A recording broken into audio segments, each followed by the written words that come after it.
काही काही कामे अशी असतात ना, की आपल्याला माहिती असते की हे काम आपल्याला परत करावं लागेल किंवा हे काम करून काहीच उपयोग नाही आहे, तरीसुद्धा आपण ते करतो. तर हॅलो, कसे आहात सगळे? मजेत ना? अंशूच्या पप्पांना मी फक्त एवढीच बोलली होती की येताना तुम्ही कांदे घेऊन या, परंतु एवढे कांदे आणा मी अजिबात असं काही बोललेली नव्हती. आणि त्यांनी एवढे 2 पिशवी भरून कांदे आणले आणि माझ्याकडे खरं सांगू ते कांदे ठेवायला जागासुद्धा नव्हती, टोपलेच नव्हतं माझ्याकडे, एकच टोपलं होतं. मग मी काय केलं, मी ज्याच्यामध्ये हे त्याच्यात लसूण ठेवतात नाही, मी तेच रिकामं केलं मग. आणि त्यानंतर त्याच्यात ते कांदे वगैरे ठेवले, तरीसुद्धा एवढं सगळं करूनसुद्धा ना माझे कांदे उरलेलेच होते. म्हटलं आता हे बाकीचे कांदे कुठे ठेवू, मला खरं सांगतो प्रश्नच पडलेला होता. मग मी वरतीच थोडे पेपर वगैरे टाकून ना त्यात थोडेसे पसरून दिलेले होते. आणि ना आईने इकडे आज चक्क किराणाच भरायला घेतला, कारण की त्यांचं असं होतं की अंशू आल्यानंतर ना दुकान मांडेल. पण खरंच होतं ते, त्यांनी हे काम करून काहीच उपयोग झाला नाही. त्यांना तुम्हाला पुढे समजेलच मी असं का म्हणते ते. तर त्यांनी इकडे किराणा वगैरे भरायला सुरुवात केली. मी त्यांना सांगितलं की तुम्ही किराणा अजिबात भरू नका, मी भरते म्हणून. परंतु खरं सांगू तर मी का म्हणत होती माहिती का, मला माझी चूक लपवायची होती म्हणून.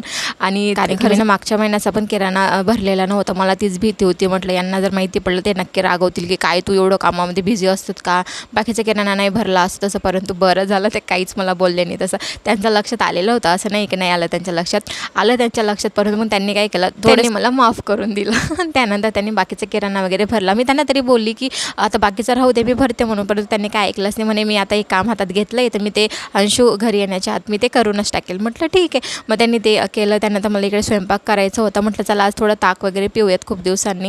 थोडं थंड वातावरणामध्ये जर मी ताक वगैरे पिली ना, मला म्हणजे सर्दी वगैरे हे होतं, त्यामुळे मी पित नाही. परंतु आज म्हटलं चला इच्छा झाली पिऊनच टाकूयात. अंशूच्या पप्पा नाही दिलं, त्यानंतर मी सुद्धा पिली. आणि हे ना डाळिंबाचं काम काय सांगू, मला एवढं कंटाळा येतो ना डाळिंब सोलायचा. परंतु आता अंशूच्या पप्पांनी आणलेलं होतं आणि मी अजून 2 दिवस जर त्यांना डाळिंबला ठेवले असते ना, आणि मग नंतर अजून जास्त मला कंटाळा आला असता. म्हणून म्हटलं जेवढा कंटाळा असेल नसेल तो सगळा काढा आणि अगोदर हे डाळिंब वगैरे सोलूत बसू दे.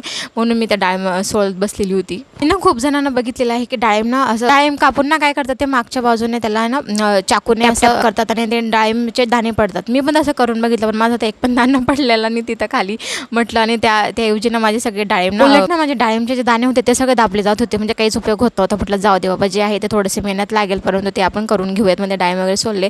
त्यानंतर इकडे ना अंशू आणि आई ना गेलेल्या होत्या बाहेर अंशूचे कपडे आणण्यासाठी. त्याला शाळेचा ड्रेस जरा ना शॉर्ट होत होता, म्हणून त्याचं खूप दिवसापासून चालू होतं की मला असा का ड्रेस घालते, असा का ड्रेस घालते. म्हणून त्याला म्हटलं बाबा घेऊ आपण ड्रेस थोड्या दिवसांनी, पप्पांना काही सुट्टी नाही आहे. मग आज आई बोलले की मीच जाते आणि मीच घेते. तर नेक्स्ट डे तुम्हाला सांगते मी काय झालं माहिती का, मी तुम्हाला सांगितलं होतं ना की हे किराणा भरून काहीच उपयोग होणार नाही. आईंचा तेच इकडे झालेलं आहे. अंशू काय केलं, दुसऱ्याच दिवशी त्याने म्हणजे 2-3 दिवसाचा अजिबात गॅप न करता त्याने दुसऱ्याच दिवशी ते सगळा किराणा जेवढा त्याचा हात पुरत होता ना तेवढा सगळा त्याने काढून घेतलेला आहे. काय शॅम्पूच्या पुड्या होत्या, काय तेलाच्या होत्या, काय साबण होते, जेवढं त्याचा हात पुरला तेवढं सगळं त्याने काढलं. आणि सगळं असं त्याच्या टेंट हाऊसच्या असं सगळ्या बाजूने त्यांना ते लावून दिलेलं होतं. त्यानंतर मला इकडे दळण करायचं होतं, ते मी इकडे करायला घेतलं. दळणचं बी अशी कहाणी तुला सांगते की आईंचं म्हणणं असं असते की तो नसतो ना घरी तोपर्यंत तो दळण करून घेत जा.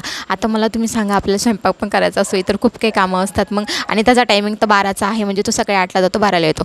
मग तुम्हीच मला सांगा बरं केव्हा दळण घेऊन बसायचं. मी तर 1-2 वेळेस आंघोळीच्या अगोदर घेऊन बसलेली आहे, परंतु मला लगेच अंशूच्या पप्पांचं पण असते की मला ड्युटीला जायचं आहे, म्हणून मला अगोदर करून दे. म्हणून मी आता दुपारी करायला बसलेली होती. परंतु त्याच्यासुद्धा तो आला मध्ये त्याचे सगळं त्याने दळणाचे इकडे तिकडे दाणे करून ठेवलेले होते. त्यानंतर संध्याकाळी मस्त थोडं वातावरण पावसाचं झालेलं होतं, म्हणजे कालचे मी या गोधड्यावरती टाकलेलं होत्या. आज मला अचानक आठवलं की म्हटलं पाऊस येऊ शकतो, ते मी काढून घेतलं. तर तुम्हाला जर माझे व्लॉग आवडत असेल लाईक सबस्क्राईब करा. Okay bye.